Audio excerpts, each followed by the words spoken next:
আসসালামু আলাইকুম বন্ধুরা, দেখেন ফেলে দেওয়া প্লাস্টিকের 5 লিটারের তেলের বোতলের মধ্যেও গাছ রোপণ করা যায়।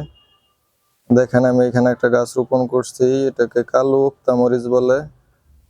অনেক জায়গাতে মরিচটা কালো, প্রচন্ড জাল।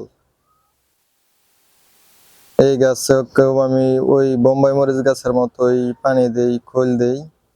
দেখেন গোড়াটা একদম শুকনা। এই গাছে আপনার 37টা মরিচ আছে এখনো।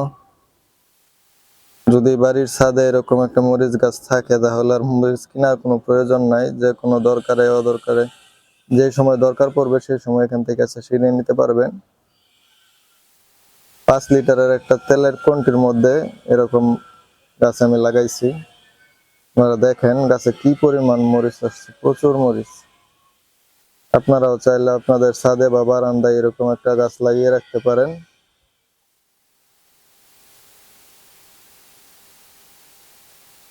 কমেন্ট করে জানাবেন গাছটা কিরকম হলো।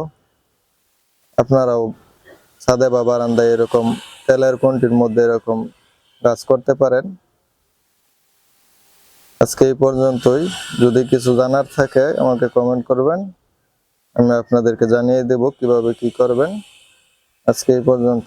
আল্লাহ হাফেজ।